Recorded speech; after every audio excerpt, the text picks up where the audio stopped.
Well, we've reached the business end of the competition, and that is where we're drawing the curtains down in the third round of group games in the 2026 FIFA World Cup. And interestingly, we've seen some couple of brilliant performances.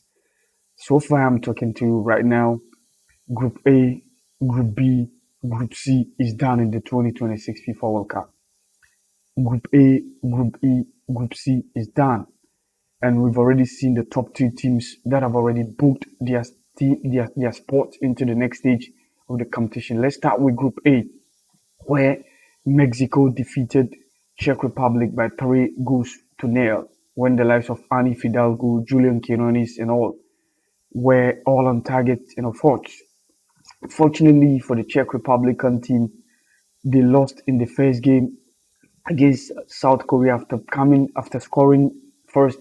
They conceded first, and then they conceded second. And of course, the South Korean team defeated them by 2 goals to 1 in the first group game, and they drew 1-1 against South Africa, conceding a penalty in the 80 something minutes of the game when Teboho Mokoena scored the equalizer for South Africa. They lost this morning to Mexico by 3 goals to 0. And of course, the biggest one was between South Africa and South Korea, where destiny in the hands of both teams. So South Africa knew that their chances of breaking it into the next stage is going to be dependent on how they're going to be brave at the attack.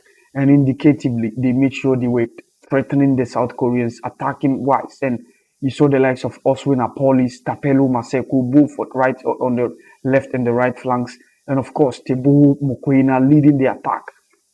So they made sure they gave the South Koreans a lot of threats, especially taking them on the break. So the likes of Situle, Teboho Mokoena were quite strong in midfield, and that was why quite really helped. The likes of Aime Ekon and Mbezekeli Bokazi were also very, very resolute at the back line with Ninkuliso Mudau. Goalkeeper Roland Williams made some couple of brilliant saves, especially in the dying embers of the game, and that made sure he kept the South Africans in the game. Korea didn't start with Son Heung-min. He needed to come from the bench, so he was Hyun Byo, and then of course Kang In Lee, the PSG youngster, and of course you can talk about Wan Hee Chan of Wolverhampton Wanderers. Deep in midfield, it was like likes of Wang Hee Byum and Yogu, who also started. The likes of Kim Min Jae, and then Lee at the back line, starting in a three back. So the Koreans started very well. They threatened the South African attack. The South Africans made sure they were resolute at the back line, made sure their compactness, their defensiveness, and it was able to help them. In the 63rd minute,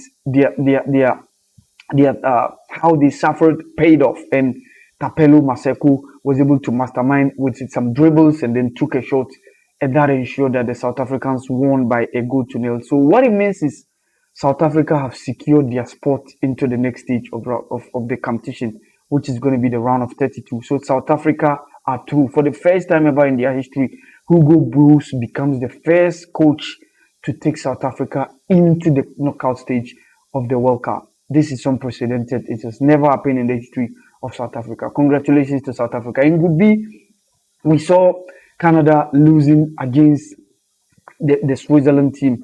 Yesterday in my preview, I talked about the fact that the Switzerland team will really start as favorites, and of course, it ended up as that.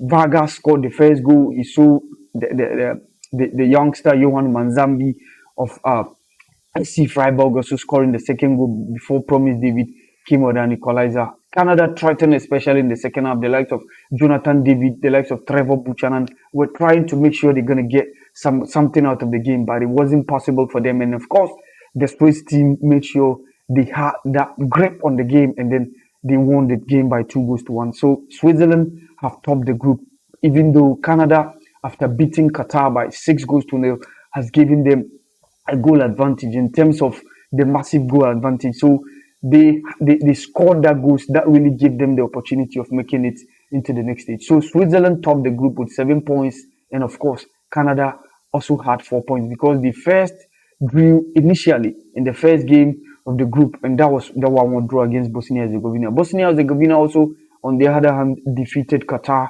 by 3 goals to 1. The likes of Memic also scored a goal, but the thing is, Bosnia will need to wait for the end of the group stages to determine whether their 4 points could be enough to secure them one of the best eight for third place spot going to the round of 32. For Qatar, they are going home after the three group games because they drew against Switzerland, lost 6-0 against the host, Canada, one of the co-hosts, and they also lost 3-1 against Bosnia Herzegovina. Unfortunately for Scotland, they lost by 3 goals to nil against Brazil, which was always going to be a difficult game. The Scottish team have never gone beyond the group stages of the World Cup. In 1998, when the similar kind of group, when they were in the group with the likes of Brazil, Morocco, and Norway. So it's only Haiti which replaced the Norwegian team in this group. Switzerland 1-0 against Haiti in the first game, but they lost 1-0 against Morocco in the second game. And then, of course, it was a tough battle against Brazil. So it was always going to be a tough battle to counter the effectiveness of the Brazil, especially the attacking threat, the likes of Vinicius Junior, Matheus Cunha, was the likes of Ryan, was always going to be a difficult game for the Scottish team. The likes of John McGinn, Scott McTominay, the likes of Ben Duak, and then Shankland, it was quite a difficult one. The likes of Aaron Hickey, Andy Robertson, goalkeeper Gunn. So it was absolutely going to be a difficult game for the Scottish team. They lost 3-0 they lost by 3 goals to nil against Brazil. Vinicius having a brace and Matheus Cunha also scoring the other goal. So Vinicius yesterday made a history by joining the likes of Ronaldo, Rivaldo, Romario, the likes of Garincha to score in 3 consecutive group games in the history of the World Cup. In the Vinicius, a lot of people have criticized him, especially Brazilians, because of the fact that they see that he doesn't turn up for them whenever he plays, unlike how he used to do it for Real Madrid. But it seems that this competition, the 2026 FIFA World Cup, Vinicius is showing up. He's trying to show his attacking threat, how he used to do for Real Madrid, scoring from in all the games that he's played so far, scoring against Morocco, scoring in the second game against Haiti, and of course scoring against Scotland in the 3 group games. So let's see what the Brazilians will have for us in the knockout stages. So for Brazil, they've also topped the group with 7 points.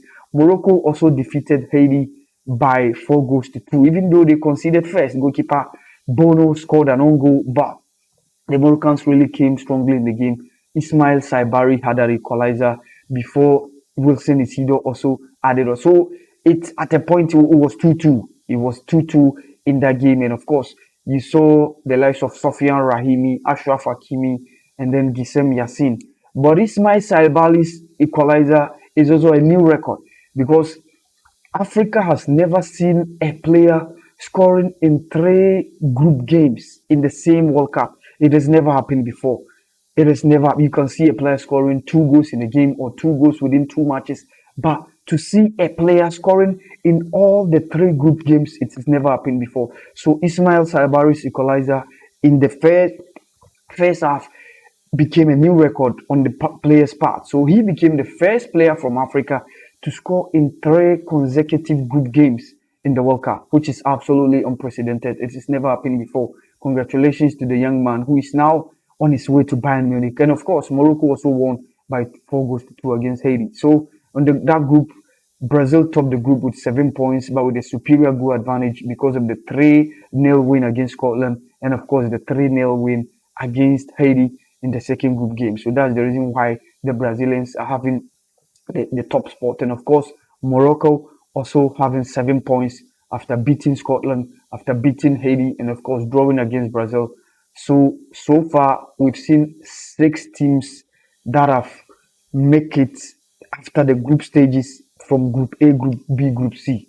From Group A, we have Mexico, South Africa that have booked their top 2 spots, and of course we have the Group B where we have Switzerland and Canada who have booked their spots. And of course, we've seen Group C with Brazil and Morocco who have also booked their spot. Even though there are other groups that we've seen teams that have already qualified even without playing the third matches. The likes of Colombia are through, the likes of France, the likes of Germany, the likes of Norway are all through into the next stage of the competition, which is going to be the round of 32. So let's see what comes out from Group D going into the third round of games in the other groups, where we're going to determine which teams will secure their spots going into the last stage, where we're going to see the best 8, where they're going to pick them to add up to the 24, making 32 to play the round of 32 in the 2026 FIFA World Cup. This has been the podcast channel with Thank you.